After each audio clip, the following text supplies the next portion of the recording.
性騷擾呢個問題咧，就唔一定話係要異性方面先會發生到嘅。咁原來咧同性嘅咧都係有發生到嘅喎。咁而且有時牽涉到嘅過程咧都唔係話咁複雜㗎。嗱，咁有一位陳小姐咧，咁佢就喺一個辦公室裏邊工作㗎。咁同其他嘅工人咧唔係話特別親密啦。咁有一日咧，咁佢見到呢一位同事咧着住一件冷衫咧就非常之靚喎。咁又係鬆身嘅，咁於是咧，佢就喺上邊咧就想話俾佢知嘅件衫好靚啦，同埋咧喺膊頭上面咧咁啊拉一下啦。咁但係點知件衫係鬆少少咧，就可能係滑落咗膊頭少少嘅。咁呢一位女同事咧就唔高興啦，話佢係喺度性騷擾佢啦。咁甚至乎咧，大家係拗撬之後咧，佢仲係叫咗警察啦。咁警察嚟到咧，亦係覺得咧好似係有呢一個侵襲佢嘅問題喺度喎。咁陳小姐咧就遇到呢一個刑事方面嘅起訴啦，就係話佢係人身攻擊啦。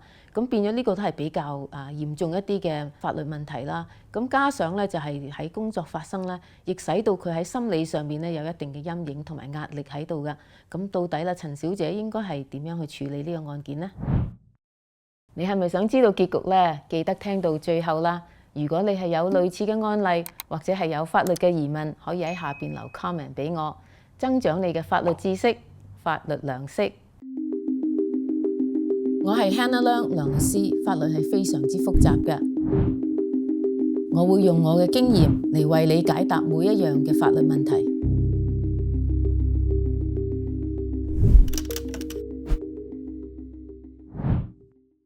嗱，咁如果咧個老闆咧對你就態度就係唔好噶啦。咁成日咧就使到你好唔開心啦，但係佢講嘢咧係冇話牽涉到對你嗰個種族啊或者宗教啊等等嘅歧視性嘅説話嘅時候咧，當然你係唔可以話喺民事上邊係用呢一個人權嘅歧視嚟訴訟啦。但係咧原來咧就喺工商法庭裏邊咧，咁因為咧如果佢對你態度唔好啊，使到你影響你心理方面嘅話咧，咁你都係可以呢個追討呢一個工傷嘅賠償嘅。嗱，咁如果咧嘅案件咧就係比較係有呢個嚴重性嘅，可以話係真正嘅歧視啦。咁譬如咧，好似係有一位女士咧，就係上班嘅時候咧，可能係俾佢嘅上司咧就係性騷擾嘅，摸下佢啊，又要同佢傾偈啊咁。然之後咧就係會俾啲好啲嘅工作嘅時間啊，編排啲好啲嘅時間俾佢啊，或者俾佢嗰個review 啊比較理想一啲嘅話咧，咁樣可以話到咧有充足嘅證據嘅時候咧，呢個可以算係一個性騷擾嘅案件㗎。呢位女士咧，佢應該係可以喺民事法庭裏邊咧就係投訴訴訟啦。咁但係咧，因為呢個上司咧亦喺上班嘅時候有侵犯佢啊、騷擾佢咧，使到佢精神緊張啊。咁呢個咧亦算係工作受傷嘅案件㗎喎。咁原來兩個案件咧，我係可以同時進行。咁如果咧兩個案件有一個民事案件啦，又有一個係工傷嘅案件嘅時候咧，雖然我哋話係同時都進行喎，咁但係到底兩個案件咧，最後要負責嘅係邊一個人呢？嗱，咁因為咧兩個都係屬於呢個公司嘅問題啦。咁喺工傷嘅案件咧係有一個工傷嘅保險啦。工傷嘅保險咧就係要睇下呢個工人係咪真係有精神方面嘅損失啊，咁然後咧先再判決咧佢係呢個嚴重性，咁然後咧工傷嘅保險咧就係會付出呢個賠償嘅。但如果係民事嘅案件裏邊咧，最後嘅負責同埋有責任要承受嘅咧都係呢個僱主㗎。咁因為咧雖然話個 supervisor 咧個行動咧就係不正確啦，咁但係咧始終咧都係呢一個僱主管理嘅人士嘅。咁因為如果呢個員工咧有事情發生之後咧，已經同僱主係有投訴過啦，或者講過係有呢啲咁嘅問題，而僱主咧都係冇採取任何行動啊，咁好多時咧呢個變咗僱主咧係有呢個責任喺度㗎。咁唔係話一定要牽涉到性騷擾啦，就一定先至算係騷擾㗎。喺個少女啦上班嘅時候話佢着咗條裙好靚嘅，咁另外一個同事咧就見到佢條裙咁靚咧，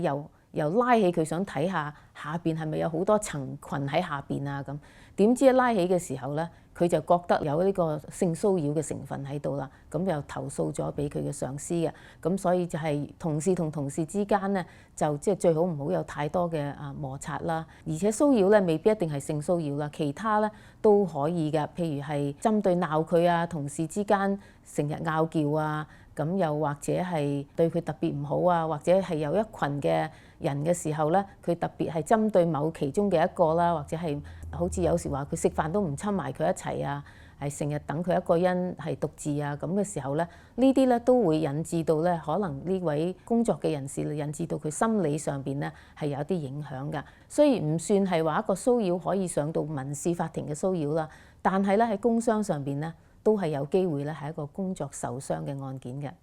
嗱，咁如果係有關呢個宗教啊，或者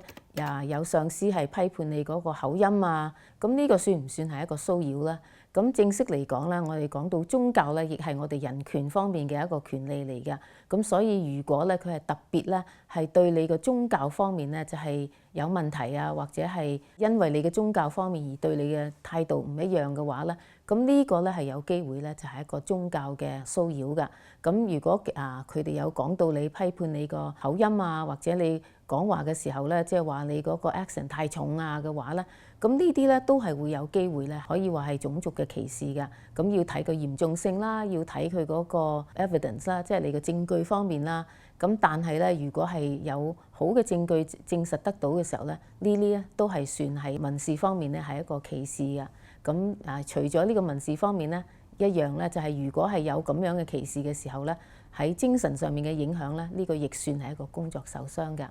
咁如果咧就係有同事同同事之間傾偈嘅時候咧，都有好多喺語言上邊啊，或者佢係笑你嗰啲宗教啊，或者係笑你嗰個嘅種族嘅問題嘅時候咧，咁樣咧就只要係有一次嘅犯咧，咁就已經咧算係一個歧視㗎啦。咁所以咧，如果係有發生嘅話咧，你就要即刻咧係投訴俾呢個人事部啦。咁因為如果人事部唔知道嘅話，咁可能會發生嘅次數係非常之多㗎。咁如果咧係有咁樣嘅事情發生嘅時候，只要有一次嘅話咧，已經算係違法㗎啦。咁如果咧就係同事之間咧好多時傾偈啊講嘢嘅時候咧，有一位同事可能講咗一啲咧就係比較有呢個歧視性嘅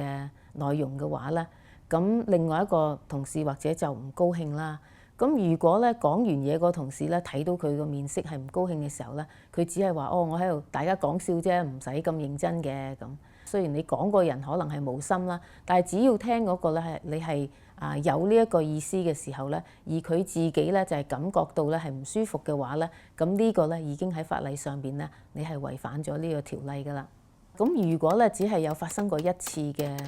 有針對你啊，或者係有歧視嘅説話嘅時候咧，咁你係咪可以係投訴啊？同埋你應唔應該投訴咧？第一咧，你自己咧就係要同呢個同事咧講明咧，你係對佢所講嘅説話咧就係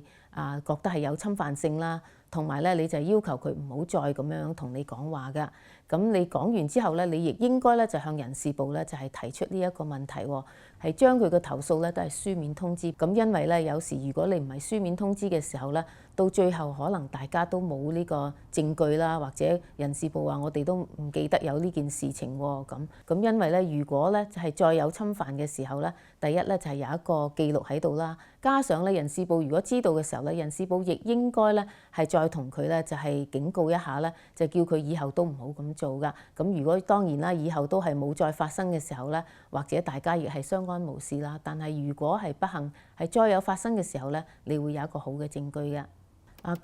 有冇一啲嘅單一嘅事件咧，就係可以話嚴重性咧，就係感覺到一次之後咧，就已經係違法㗎啦。咁一般嚟講咧，我哋都係感覺到性騷擾咧，就係比較係一次過嚟講，就已經係非常嚴重嘅。尤其是咧，如果係有肢體嘅接觸嘅時候啦，咁就一定咧就係因為係受害人咧，可能就真係影響佢精神非常之大啦。只要有一次嘅話咧，咁應該僱主咧就一定需要採取行動㗎。咁陳小姐咧就面對兩個咧好大嚴重嘅不同嘅問題啦。首先一個咧就喺刑事方面咧，佢係有呢一個刑事嘅起訴啦。咁佢係需要咧有一個刑事嘅律師、辯護律師咧，就係同佢辯護呢個案件嘅。咁原來咧呢個僱主咧係有閉路電視嘅喎，咁佢哋亦錄影咗當時發生嘅經過㗎。